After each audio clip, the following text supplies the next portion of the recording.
The roadmap out. The National Cabinet approves a three-step plan to ease coronavirus restrictions. And Europe marks the 75th anniversary of VE Day, with much of the continent under virus lockdown.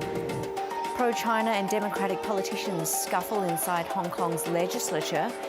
And an Indonesian couple's solution to stop masks getting in the way of deaf people lip reading. You're watching The World.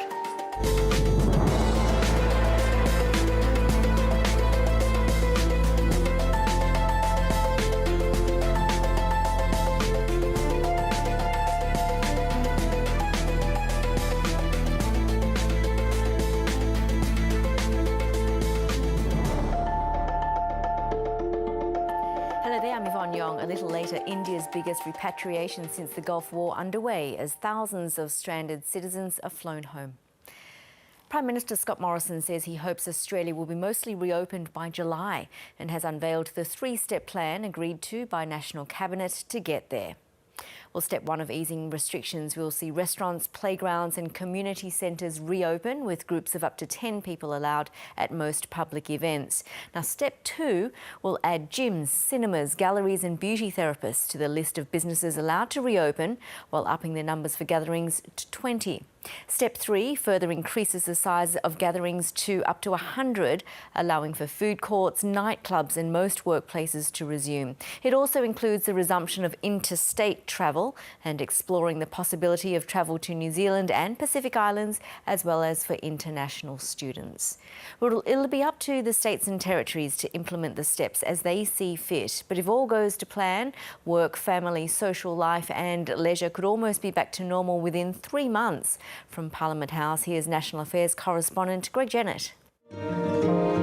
A small wedding party for 10 in May, a camping adventure in June, maybe even a movie for up to 100 in July. 3 milestones in 3 crucial months, mapping this country's coronavirus comeback. This is the plan for a COVID-safe Australia. It covers 10 slices of life, from shopping to home gatherings, sport, dining and even massage. Step 1 generally limits gatherings in public places to about 10 people and 5 visitors at home. 3 weeks later, Step 2 lifts the numbers in most settings to 20. Then in July, Step 3, allowing gatherings of 100 people and perhaps the return of interstate travel. You can't just go from zero to go in like that, so they have to have that slow process, I guess. Yeah, it's great news.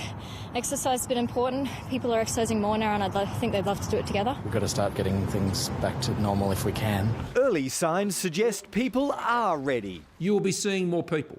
You will be connecting with more people. But anxieties are also expected. Because I understand Australians, having been at home for several months, may be a bit cautious. Because casting caution aside brings confidence and consumption, and with that, an estimated 250,000 jobs a month, pulling down the mountain of 1 million unemployed. Success is not being able to stand up every day and say there's 3 cases or 12 cases or 18 cases. Not when you've got 1 million people out of work. That's not success. This Federation three-step represents Scott Morrison's best effort to rouse the states and territories from COVID hibernation in the quickest possible time. The expectations are clear, but the timing rests with premiers and chief ministers from here.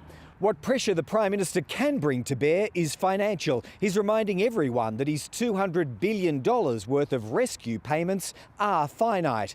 As one government figure puts it, the nature of the Federation is that the states have all the power and we just pick up the bills. Of course, in a crisis like this one, the bills are enormous. So the Commonwealth's negotiating power, considerable. Greg Jennett, ABC News, Canberra. Well, let's take a look at how the states have responded. Daniel Andrews says he'll make an announcement about Victoria's plans on Monday, while the New South Wales Premier has confirmed no further changes in her state this week. Queensland says it will begin its step 1 next Saturday, while WA's Premier says he'll announce his state's roadmap on Sunday. And South Australia is planning to ease some restrictions on Monday. On Monday, Tasmania will ease restrictions on funerals, aged care visits and national parks, and gatherings of more than 10 people will be allowed in the ACT from midnight tonight, while the Northern Territory is already moving through its reopening plans announced last week.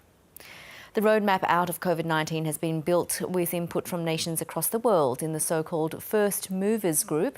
The collection of countries, which includes Australia, has been sharing data on how to lift restrictions safely. So what's being done overseas, and will it help get life back to normal sooner here in Australia? Casey Briggs explains. There's a simple concept at the heart of all the complex disease modelling. The more people interact, the more likely it is the virus spreads. And the latest Doherty Institute analysis suggests adherence to social distancing in Australia is already starting to decay, even as most restrictions remain in place. But it's early days. The researchers noted that the strongest signal of reduced adherence is for activities considered to be relatively low risk, like driving and visiting parks. Patients may be wearing thin. No two countries are the same, but Denmark's lockdowns bore some similarity to Australia's, with gatherings limited to 10 and bars, gyms and hairdressers closed.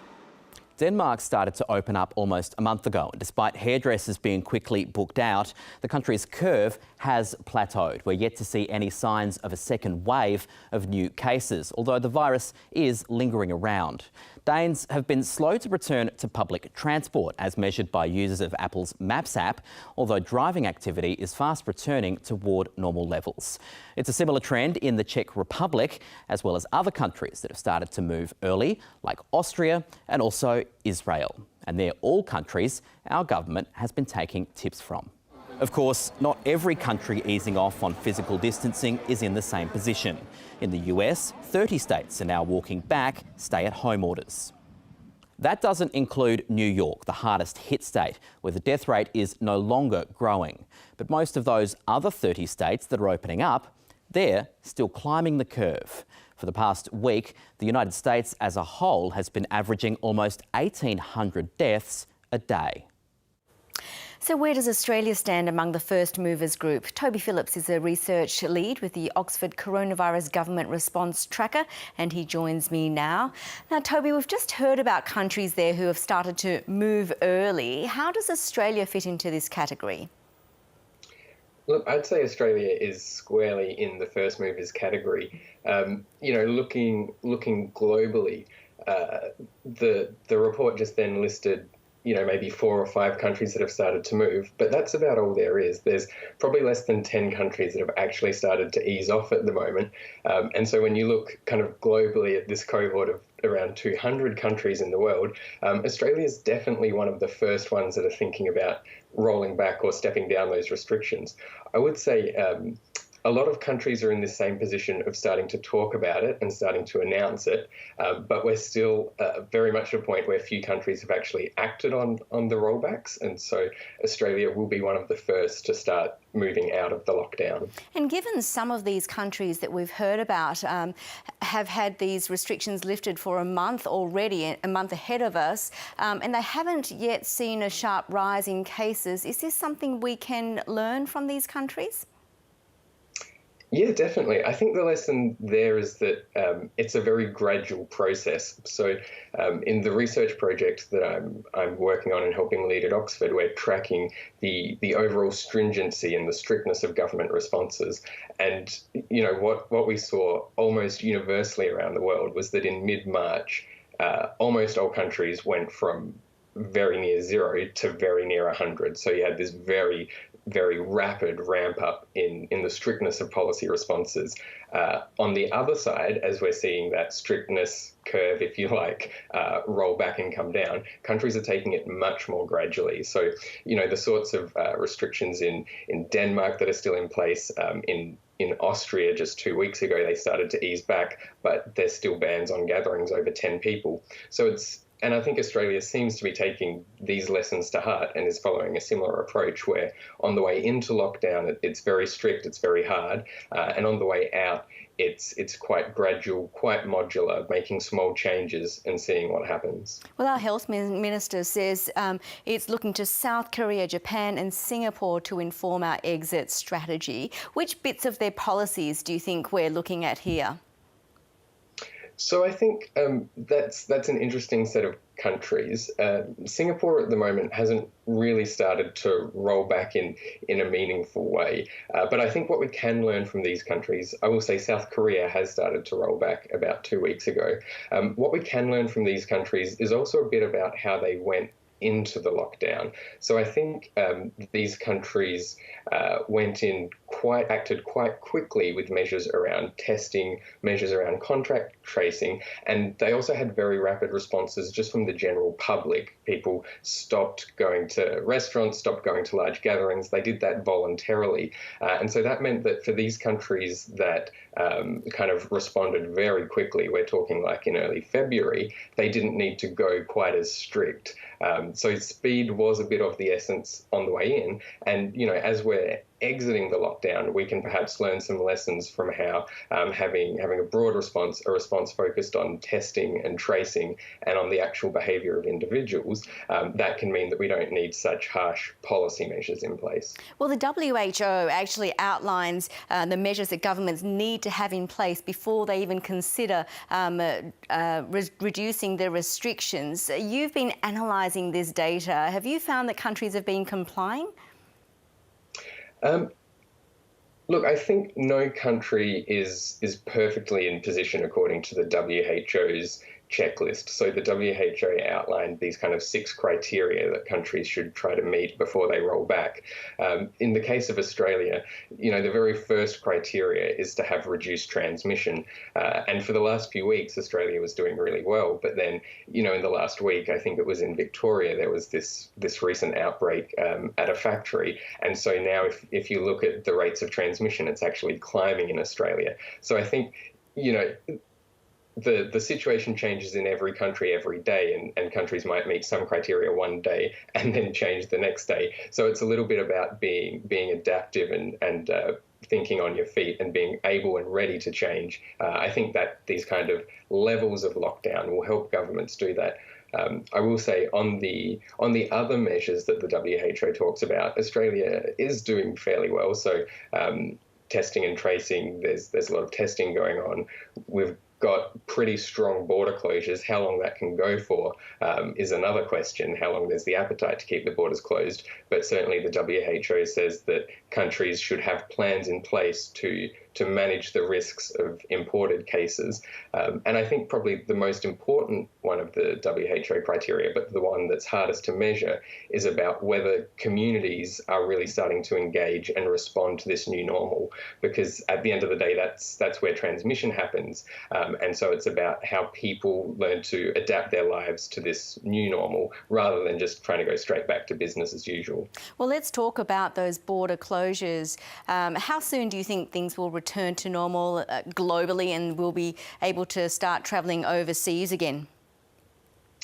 So globally, I think it will be quite a long time. I mean, there's sort of 2 parts to the travel. There's, for an Australian, there's whether the Department of Foreign Affairs is willing to let people travel. I think at the moment there's a bit of a procedure to almost get permission to leave the country. That's a question for the Australian government. Maybe that changes in the next few months. But the other side of it is whether other countries are going to let you come in. When we look globally across our tracker of policy responses, most countries in the world right now have border closures. I was just checking up on a few of them this morning. France has said that their borders are likely to stay closed at least until October. So, countries are really getting into this long-term thinking about how they're going to respond to the virus. They're putting in long-term policies. And I think it will be many months, probably into next year, and indeed certainly before we have a global situation that's back to anything close to normal. I think we can expect a lot of quarantines, a lot of screenings, and outright border closures coming on and off, depending on how individual countries are finding their caseload. We'll check back with you perhaps in a year, Toby, and hopefully things will have changed. Thanks so much for joining us tonight. Really appreciate it. Not a problem. Toby Phillips there. The 75th anniversary of the end of the Second World War has been marked with low-key ceremonies across Europe. The UK has held a 2-minute silence to honour the war dead, Prince Charles and Camilla laying a wreath in Balmoral. Now, British Prime Minister Boris Johnson visited the grave of the unknown soldier at Westminster Abbey, while the British Royal Air Force's Red Arrows display team painted the sky red, white and blue.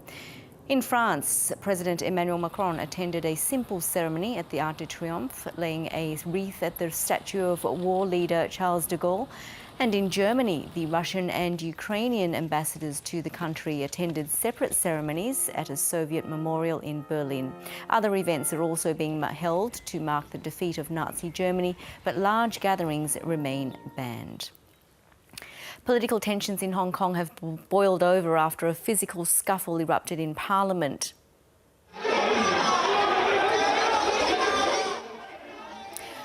Rival lawmakers began shouting and pushing, even hitting each other with placards after Democrats called for a pro-Beijing lawmaker to step down from chairing a committee.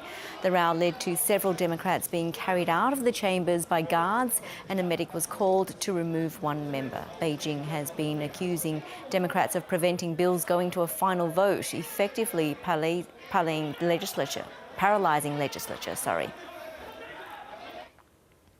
China is ramping up efforts to become the first country to develop a vaccine for COVID-19. 5 Chinese companies have been approved to fast-track human trials, including one that previously tried to develop a SARS vaccine. But they're facing intense competition from companies and governments around the world.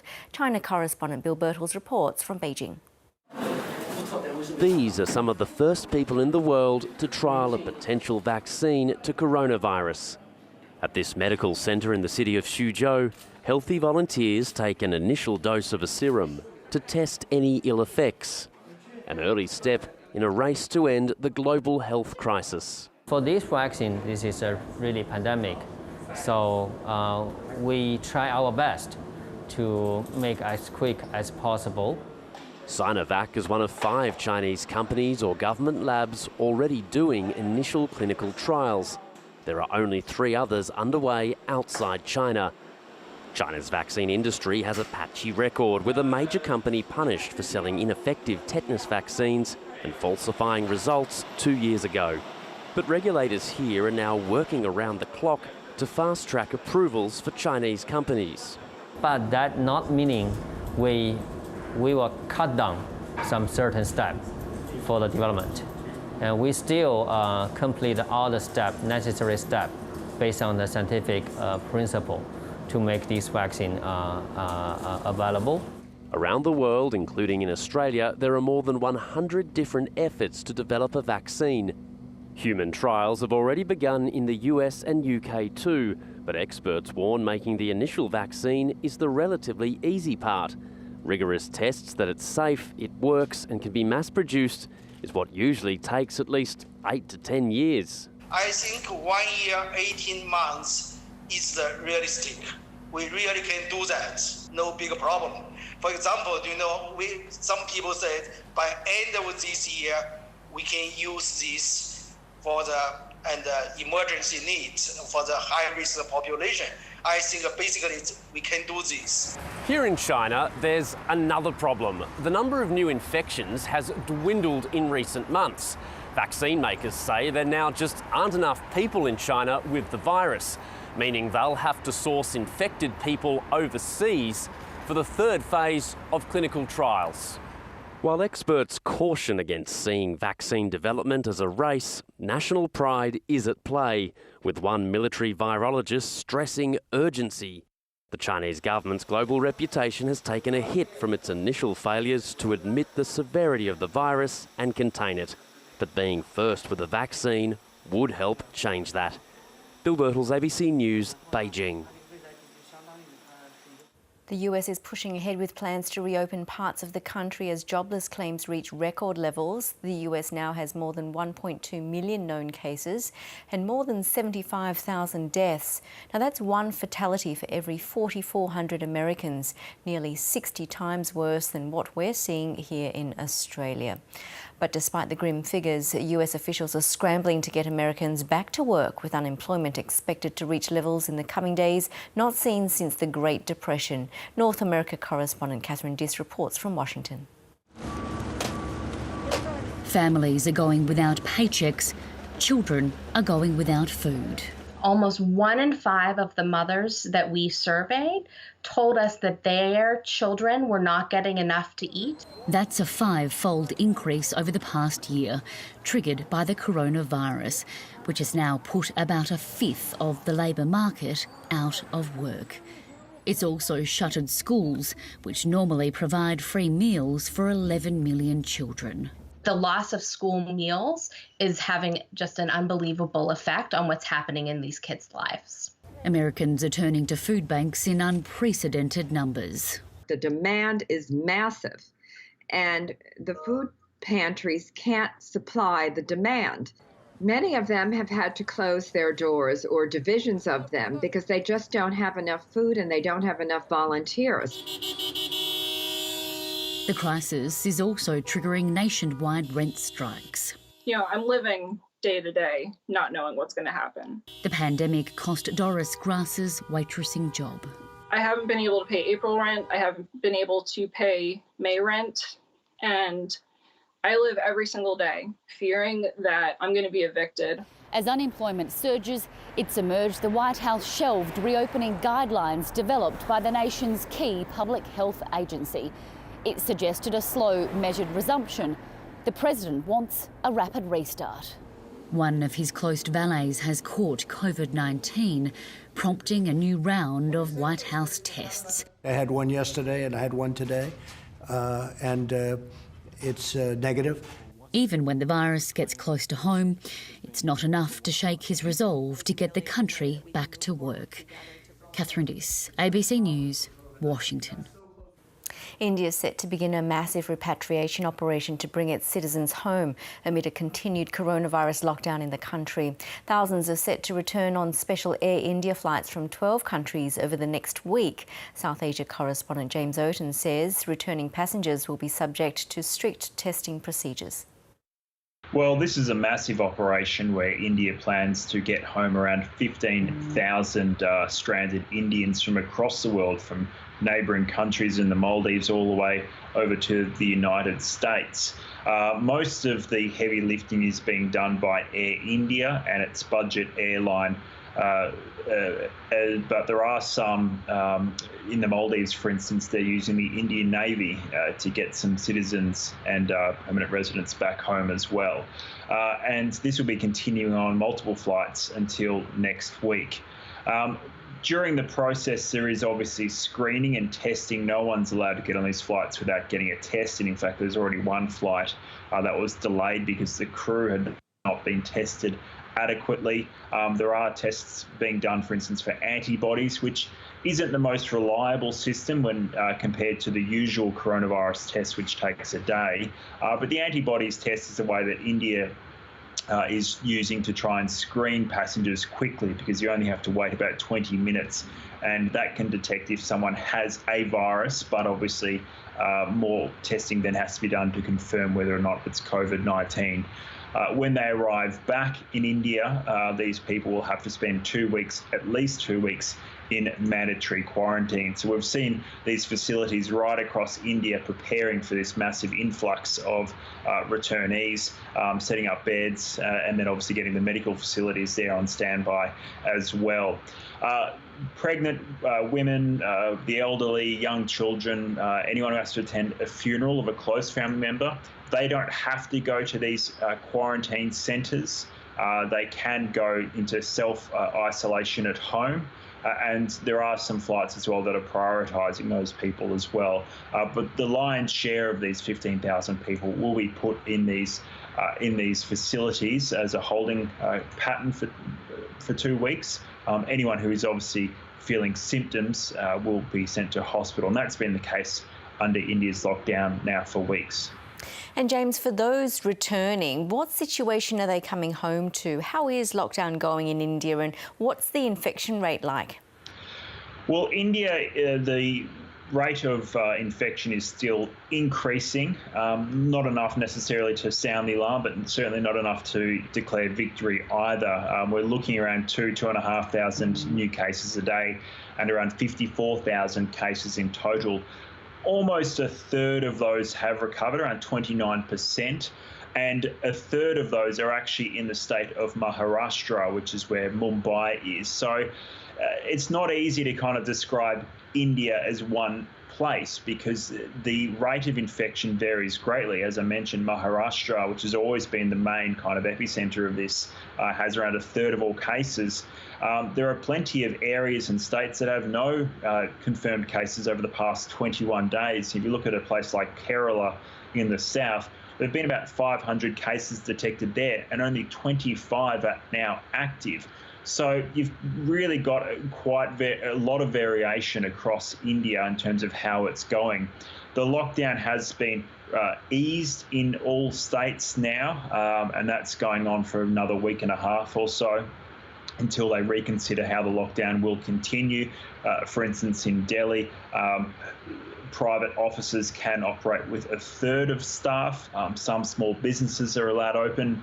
Alcohol outlets are now allowed open. That's the first time under lockdown there have been some very, very long queues as people have been trying to get alcohol as well. So the restrictions are easing and the numbers are still going up. So it's still a bit of a wait and see about where India's going. But the predictions are now June, July is when India is realistically hoping to see the peak. And for Australians still wanting to get out of India, are they able to? And what has the experience been like? Well, it's been tough on a lot of Australians because many were in India for a holiday or for work or visiting family and intending to stay there for a few weeks. The flights in India were being cancelled before the lockdown hit. The lockdown hit only a few days after the Department of Foreign Affairs told people to go home, to come back to Australia. The lockdown certainly came on very quickly, and that's coming from someone who was anticipating the lockdown myself. And, even I was a bit surprised by how quickly it came on as well. So for those, who had planned to stay in India for a few weeks, it's been a very tough experience as well because there's been uncertainty about where they could stay. There's some hotels that were refusing to take Westerners or foreigners, fearing that they had coronavirus. It took the Australian government around 5 weeks in India's lockdown before official repatriation flights left India. That was with Qatar, that was last week. And now there's some more Qantas flights next week, later this week, that are leaving as well. But the delay in getting these official repatriation flights did prompt some expats and Australians back here and so on to organise private charter flights. So we've had a few private charter flights with Lion Air aircraft depart a few weeks ago, and just this week we had another private charter, and that was with some Sydney residents who booked that using Singapore Airlines aircraft. Now, lip reading suddenly became very difficult when many countries enforced people to wear masks or cover their faces when outside. But an Indonesian deaf couple have found a transparent solution to help those with a hearing loss disability. Kirsty Johansson reports. Faiza Badarudin was born with total hearing loss. She runs a tailoring business with her husband, who is also deaf. They've always managed the hurdles of living with a disability, but coronavirus has made it almost impossible to communicate. I made normal masks at the beginning of the pandemic, then I tried to make the masks with clear sections. At first I thought it would be difficult, but after a few tries the masks turned out to be nice and useful. As Indonesia made it compulsory to wear masks outside, the couple struggled to understand what other people were saying because they couldn't read their lips. They decided to adapt the traditional cloth mask and come up with a design that includes a clear plastic window over the mouth area. Thank God I started making the clear masks. They were selling very well and more orders came. So far, I've sold around 200 masks. The couple are making up to 20 masks each day and largely receive orders through word of mouth from within the hearing-impaired community. With ordinary masks, people with hearing loss can only guess what one is trying to say. I have many friends with hearing loss, and this invention is very helpful. Over 5% of the world's population, or 466 million people, have disabling hearing loss, and many rely on lip reading alongside sign language to communicate. Deaf associations in several countries are calling on governments to make these transparent masks more readily available. But for now, Pfizer Budderuddin is making do with homemade efforts. She's already supplied to buyers right across Indonesia, including Jakarta and Bali, at a cost of around $1 per mask. Kirsty Johansson, ABC News.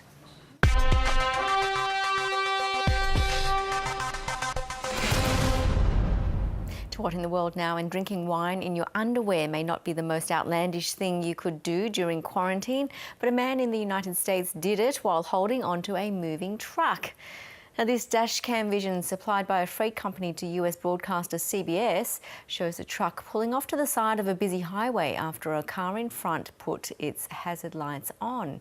But the trucker is stunned to see a man emerge in nothing but his underwear before running to the passenger side of the cab. The truck pulls away, but another camera records the man jumping onto the back of the truck's tanker, which is filled with red wine.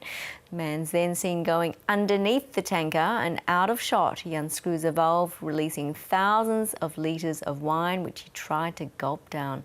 The trucker only noticed something was wrong when a gauge showed he was losing fluid. About 5,000 bottles worth ended up on the highway, while the man ended up in jail with an incredible hangover.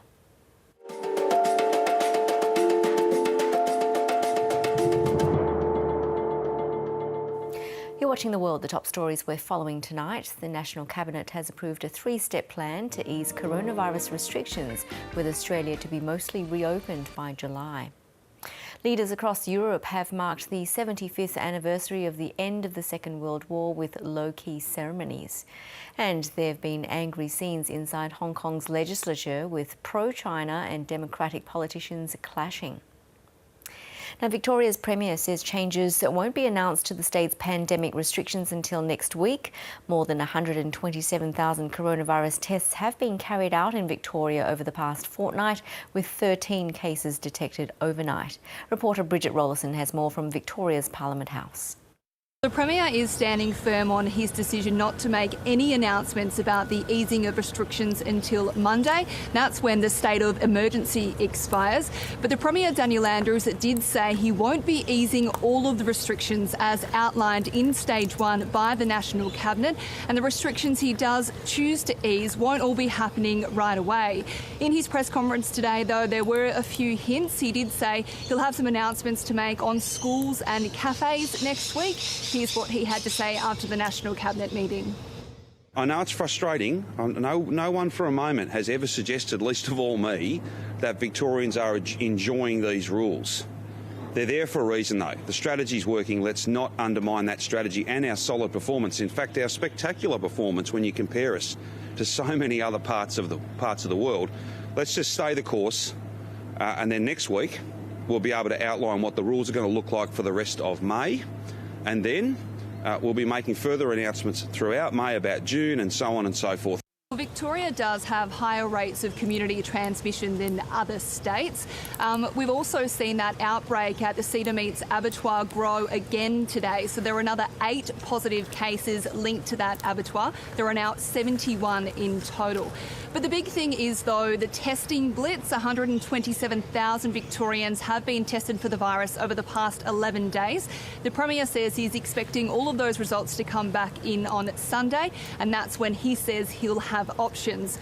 But it will be interesting to see whether Victorians are patient with these restrictions, given we don't really have any idea of when they will be eased, when other states obviously have a clear path out of this lockdown. Well, New South Wales residents will have to wait to find out when the state will begin acting on the plans of National Cabinet. Queensland, South Australia and Tasmania have announced a timeline for easing restrictions, but all the Premier Gladys Berejiklian has said is there'll be no further changes this week. Ahead of today's National Cabinet, Gladys Berejiklian maintained she's in no hurry to loosen COVID-19 restrictions. You can't just make a decision and then implement it automatically. There's 8 million people I need to consider, or we need to consider. The Premier says data from the recent easing of some measures needs to be collected. Because none of us want to go back to a situation where we had 200 cases a day, because we will then end up like Italy or New York. But there's no indication yet when the first step of the relaxations announced in Canberra will begin in New South Wales. We say to the Premier this: let's outline a plan. Show us the benchmarks to get us that we need to meet to get us back to work. This Sydney restaurant suffered an 85% slump in revenue in the first half of April before stemming some of the losses with a takeaway counter. On a busy night we would do 130 covers, so we can't even see in the future now when we would get that many people back in the restaurant. And while they're keen to serve diners again, they don't want to move too fast too soon. We're very happy to reopen, but we don't want having Sydney to shut down again for a second time for people getting sick. There have been 4 new cases recorded across the state, with nearly 9,500 tests conducted in the past 24 hours. Well done. One of the new cases was another staff member at Newmarch House. Workers at the aged care home are now being swabbed every second day after complaints daily testing was too painful. And so it was assessed by the infectious disease specialist that reducing the interval now to second daily or alternate shifts was most appropriate. Colin Shipton's mother is a resident who's tested positive to coronavirus. We were concerned when she went positive, but right from the start she has been asymptomatic, which for a 93-year-old, we weren't prepared for that, so that's wonderful. One aspect of life that's unlikely to change for some time is international border control. More than 13,000 people have been quarantined in Sydney hotels since the lockdown. Around 3,500 are still there, and they'll be joined by more than 400 Australians who arrived today after being stranded in India. I'm glad to be home very much. It's been a pleasure and a relief. Well, it gets to a point where you just want to be home. Just 2 more weeks until the homecoming's complete. Antoinette Collins, ABC News, Sydney. The West Australian government's investigating claims that Chinese hackers used sophisticated malware to target a staffer of the Department of Premier and Cabinet. The New York Times has reported the hacking tool, which was hidden in an email which was sent in January.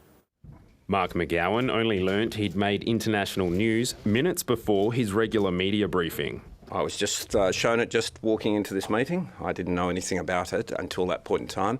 We've referred it to the Director General of the Department of Premier and Cabinet for investigation. A New York Times article reported the Premier's office had been targeted by hackers linked to China. The story says an Israeli software company detected sophisticated malware hackers hid inside a Word document emailed by the Indonesian embassy. The government has clarified the email was sent to a staffer in the Premier's department, but it was blocked by its security system. A WA government statement made it clear computers in the Premier's office had not been hacked. It said the incident was reviewed by the Australian Cybersecurity Centre, which found no further action was necessary. It also said the Department of Premier receives thousands of malicious emails every week.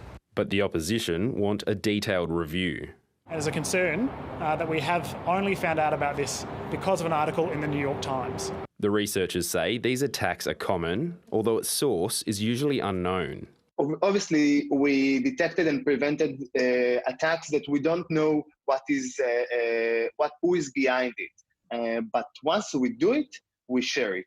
But a cybersecurity expert says such claims are difficult to confirm and are like a form of advertising. Tie that in with the politics of the situation at the moment, and you get something which you have to take with a pinch of salt. Others trust the findings, but question the motive.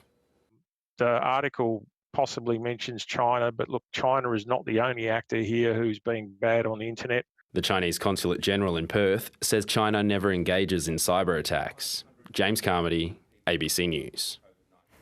The Bank of England has warned the British economy could suffer its worst slump in more than 300 years. It says the impact of coronavirus could see GDP contract by as much as 14% this year if lockdown measures are relaxed in June. Unemployment's projected to double to 9%, but the bank's governor is expecting a significant rebound. The recovery is actually much faster because we believe that, with the right measures in place from the public health side and the fact that it's supported by the very sensible things that the government has done in terms of the measures that the Chancellor has put in place, that economic activity can resume much more quickly. The bank expects a full economic recovery next year. The US Justice Department seeking to drop criminal charges against former National Security Advisor Michael Flynn. But the move has sparked anger from Democrats and critics who say the criminal justice system is being politicised. Rachel Merritt reports. the man at the centre of a political storm in the spotlight once again. Michael Flynn, former National Security Advisor to President Trump, was among a handful of aides convicted during Robert Mueller's investigations into Russian interference during the 2016 election. But now, the US Department of Justice has abruptly sought for those criminal charges to be dropped. Flynn pleaded guilty in 2017 for lying to the FBI over interactions with Russia's ambassador to the US, a plea he had been seeking to withdraw. But according to court documents, the department has found Flynn's interview with the FBI should never have taken place because his contact with the Russian ambassador was entirely appropriate. They didn't believe the interview was conducted with a legitimate investigative basis and did not think Flynn's statements were material, even if untrue. President Trump, who had raised the idea of pardoning Flynn in March, has embraced the decision. He was an innocent man. He is a great gentleman. He was targeted by the Obama administration, and he was targeted in order to try and take down a president.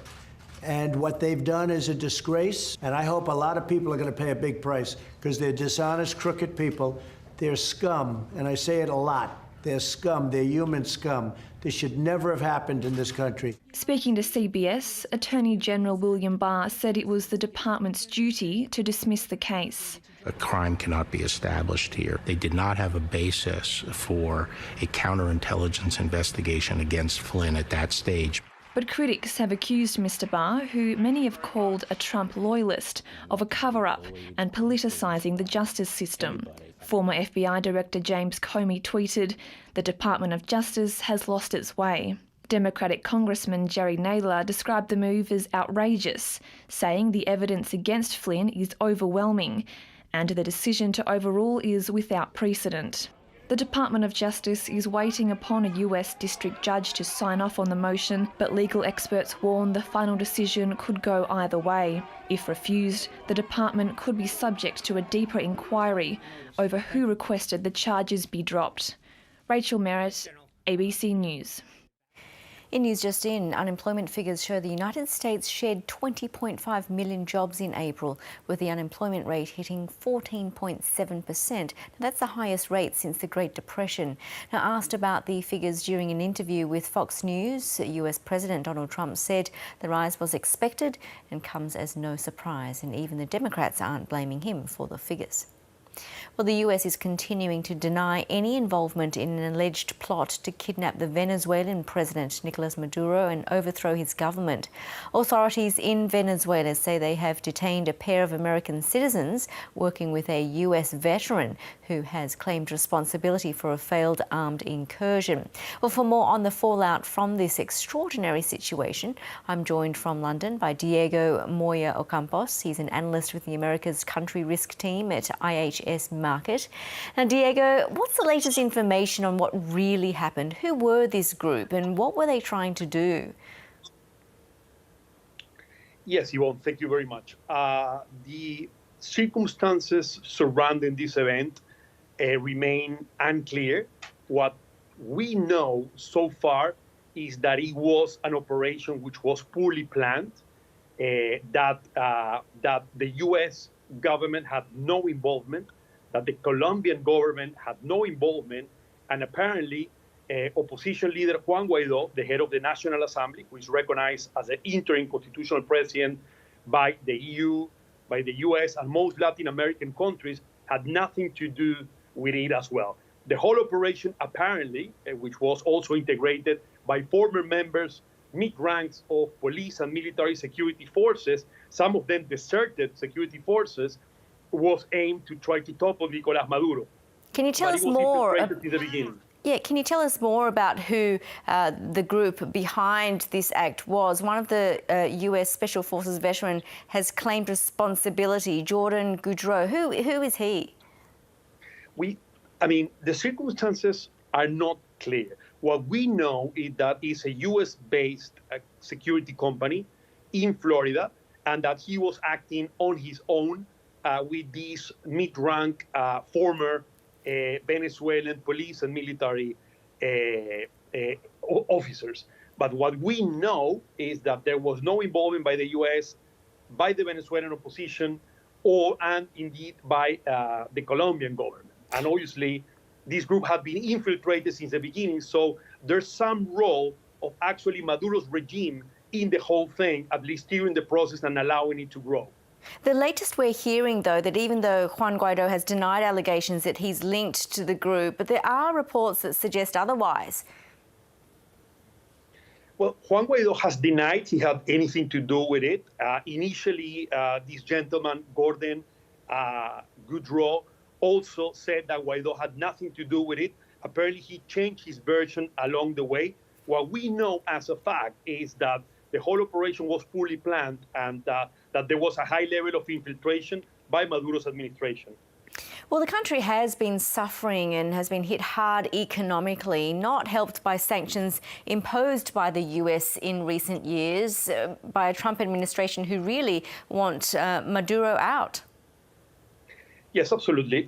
Basically, what is here at stage is there's a U.S. proposal and a Venezuelan opposition proposal led by Guaido for Maduro's administration and for the military to form a government of emergency with Maduro stepping down and that government of emergency creating the conditions for early presidential elections. We have to remember that Nicolás Maduro was elected in May 2018 for 6 more years, but there were severe allegations of electoral fraud.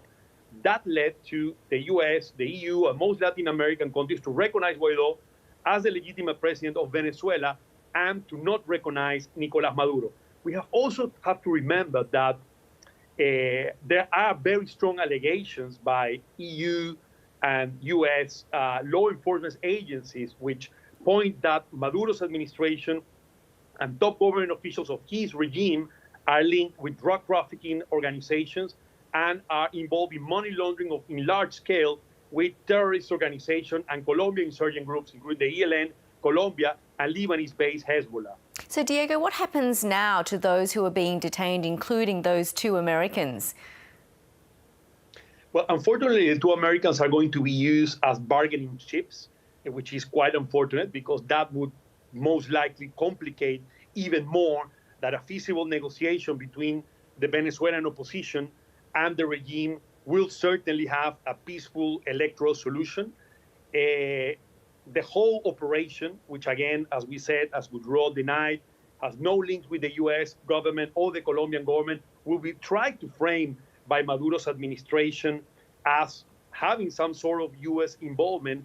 And what makes the whole situation more dire or more sad is that most of the testimonies that are creating this narrative that we're seeing around the media and social networks have been obtained by systematic torture of these mid-rank police and military officers which are under detention. We have to remember that Maduro's administration has systematically violated human rights of current detainees. At the moment, there are around 350 political prisoners in Venezuela, half of which are members of security forces, and some of these security forces are aligned in trying to restore democratic and constitutional order in Venezuela. But in what they differ with Guaido is that while Guaido is trying to propose an electoral solution, some of these groups are proposing a violent solution. Meanwhile, Diego, Maduro and Guaido, it appears, have been competing to combat the effects of coronavirus. What's being done to fight the pandemic there? Well, the first thing is there's no transparency over exactly where we are. And that's something that possibly could have influenced these mid-ranks aligned with this apparent private security company to sort of conduct this operation in a very poorly planned, in the expectation that it would take place before the COVID-19 spread was all over the place in Venezuela. What we know is that it has been poorly planned.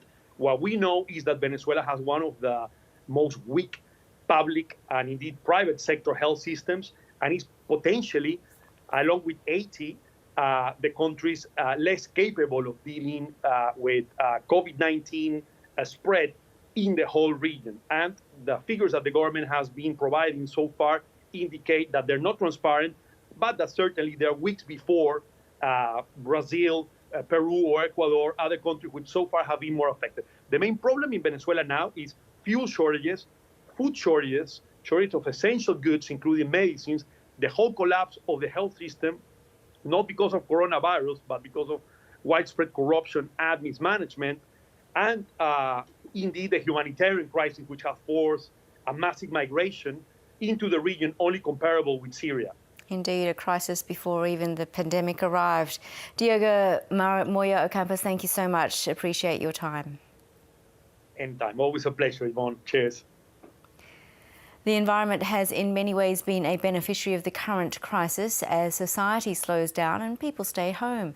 But as Matthew Smith reports, the requirement for restaurants and cafes to turn to takeaway has created a lot of waste. Buying a coffee. It's a simple step that can help keep a business afloat. Their lives have been turned upside down, so I think the least that we can do as a community is just kind of buy a coffee. You know, obviously times are tough, and rather than buy a coffee at home, come down the road, have a drink. Coronavirus hit Adelaide Cafe Argo hard. Loyal customers have helped the business bounce back from an 80% reduction in turnover to 55%. Customers would come in and promise, going, I'm going to buy a coffee from you every day. That daily support is keeping doors open, but comes at a cost. Lots of cups. We're using probably close to 4,000 a week. So it's a big number, especially for a shop like this. And if you can multiply that across the country, it's a huge impact for the environment. Argo uses compostable cups, but many other cafes don't because it's too expensive. We've got 5 massive bins out the back, and usually they get full a couple of times during the week, but they're full pretty much every day. So it's obviously not going to be good for the environment. Amid coronavirus concern, keep cups are off the menu for both cafes, a sign of the times that conservationists hope won't last. There's no evidence that using your own cup, if it's handled properly, carries any greater risk. It's hoped the reliance on disposable cups will start to lessen as restrictions on cafes ease. Matthew Smith, ABC News, Adelaide. While the whole world is desperate for a coronavirus vaccine, it's another vaccine that's threatening to hold up the NRL. Today, 3 Queensland players were stood down over their refusal to get the flu vaccination as the Prime Minister and state premiers expressed their frustration. National Sport reporter David Mark has the story. The Gold Coast Titans' Bryce Cartwright has been the most outspoken player refusing to get a flu shot.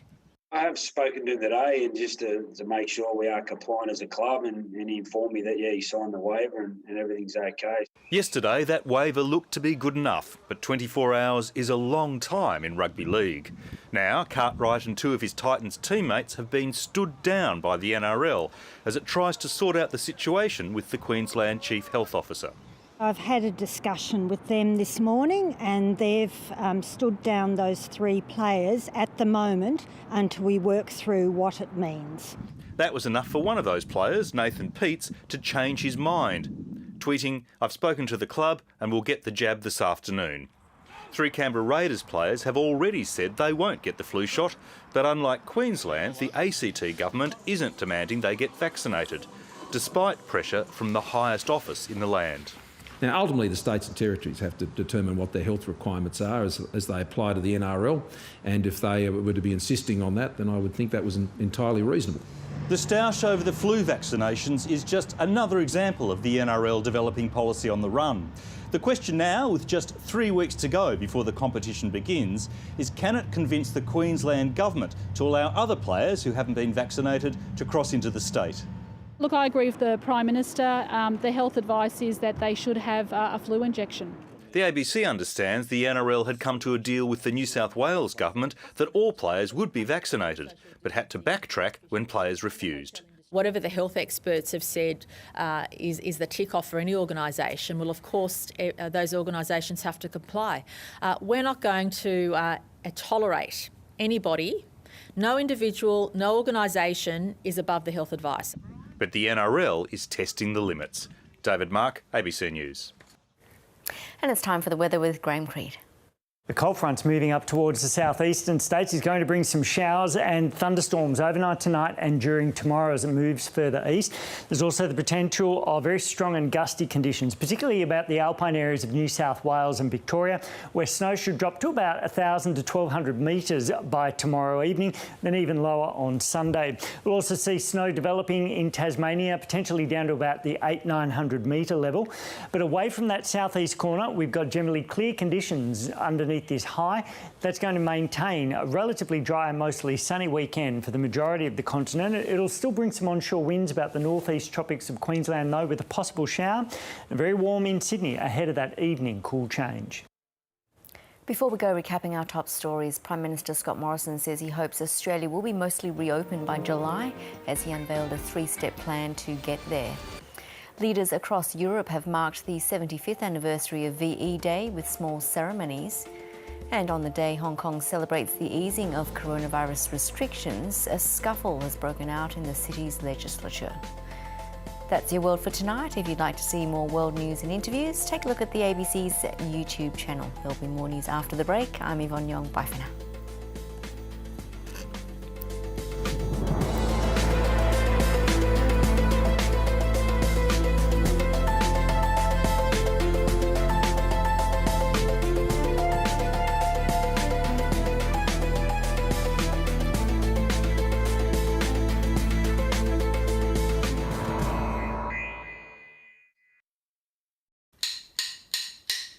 When we're suddenly disconnected, we need to stay in touch more than ever. We're all in this together. Whether you're in Sydney, New York, London. To know the facts. How prepared are we for a second wave? And discuss the detail. Is this a good idea? And the best solution is to go back to what worked. Ain't going to happen. Get your daily dose of the drum. We're going to have a growing up adult discussion. Cheers! Bravo! Weeknights from 6, ABC and iView. I think in our lifetime this is unprecedented. Life after lockdown. Our biggest competitor will be COVID-19. The jobs that people have lost aren't going to be the jobs of the future. What will be the new normal? We have a real opportunity to become a stronger industry. Travel will come back. People will want to connect. It's certainly not the death of retail. I think Australians will be shocked at how fast we can recover. Will we hug again? Of course. Will we shake hands? 7:30 special coverage. Next week, ABC and iView.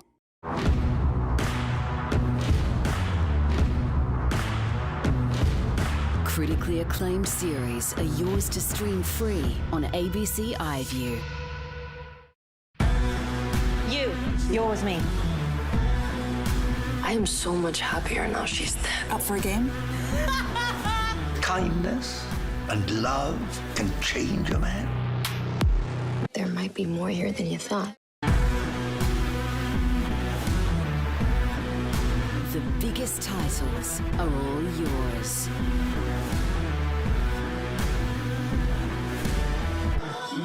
ABC iView, yours to stream. If you keep chasing death, Jay, one day you'll get it. I told you this was finished. You know what you know, and I know what I know. Are you with him? No, and I don't have to prove myself to you. Whose place is this? You deserve this. Mystery Road continues Sunday 8:30, ABC and iView.